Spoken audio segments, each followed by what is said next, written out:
Good evening प्यारे विद्यार्थियों, कैसे हो? अच्छे होंगे। मैं भी अच्छा ही हूँ। आज के प्रश्न अपन शुरू करते हैं कि विलय की नीति जो है वो किसने अपनाई थी? विलय की नीति जो है लॉर्ड डलहौजी ने अपनाई थी। और विलय की नीति थी क्या? 1848 से लेकर के 1856 के बीच में जब लॉर्ड डलहौजी गवर्नर जनरल बने तो उन्होंने एक नीति की घोषणा की थी जिसका नाम था विलय की नीति। अब इस नीति के अंतर्गत क्या था कि यदि कोई शासक की मृत्यु हो जाती है और उसका कोई पुरुष वारिस नहीं है तो उस राज्य को या उस रियासत को जो है वो हड़प लेते थे। कहने का मतलब है वो रियासत कंपनी के अधीन हो जाती थी। तो विलय की नीति जो अपनाई थी वो लॉर्ड डलहौजी ने अपनाई थी।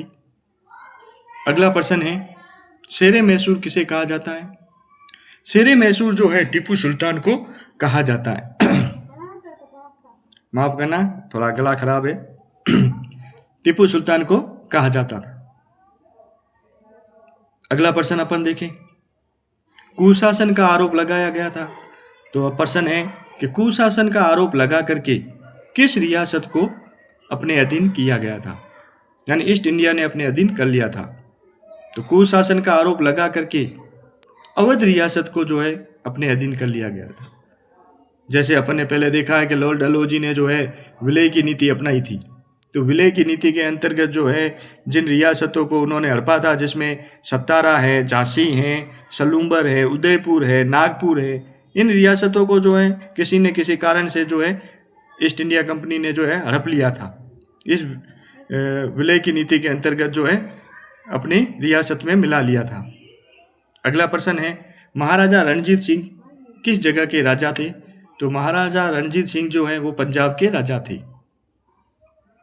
अगला प्रश्न, पहली इंग्लिश फैक्ट्री किस नदी के किनारे पर जो है लगाई गई थी? तो पहली इंग्लिश फैक्ट्री जो है हुगली नदी के किनारे लगाई गई थी।